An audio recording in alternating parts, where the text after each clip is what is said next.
je vais me laisser guider et faire ta volonté sans murmurer, en espérant dans ta bonté. Jeudi 22 septembre. J'ai donné des eaux dans les déserts, des rivières dans les lieux désolés, pour abreuver mon peuple. Ésaïe 43, verset 20. Je changerai les déserts à un étang d'eau et la terre aride à des sources jaillissantes. Ésaïe 41, verset 18. Dans les déserts. Au psaume 62, le fidèle est comme sur une mer agitée. Et au psaume 62, le fidèle est comme sur une mer agitée, et tel est en effet le monde que nous traversons. Mais il a trouvé le repos, un parfait repos. Sur Dieu seul, mon âme se repose paisiblement.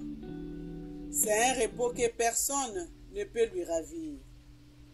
Ce repos en Dieu, l'avez-vous trouvé?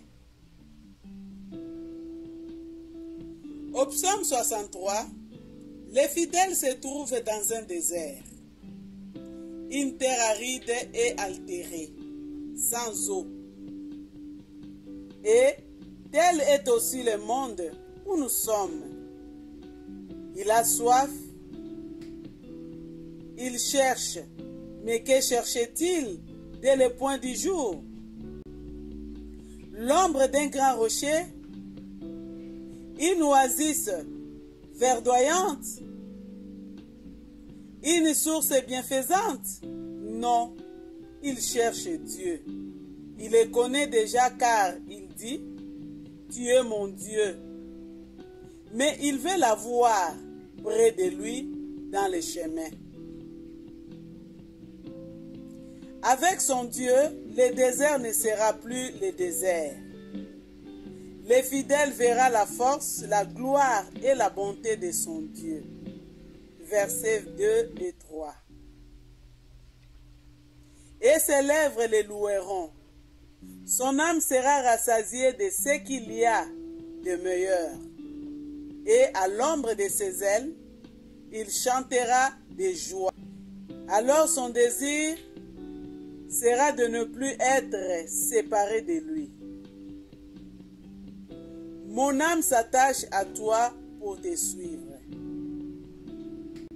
Marie de Magdala aurait pu faire sienne les paroles de ce psaume. Les premiers jours de la semaine, de fort grand matin, elle est venue au sépulcre pour chercher son Seigneur.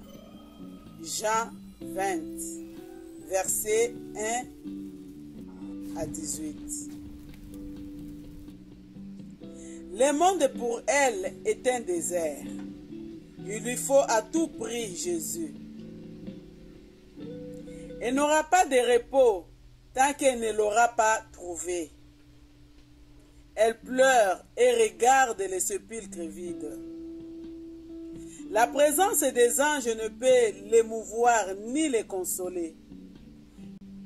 Mais voici le ressuscité qui lui donnera plus que ce qu'elle attendait. Elle s'en ira rassasiée comme de moelle et de graisse. Je crois dans tes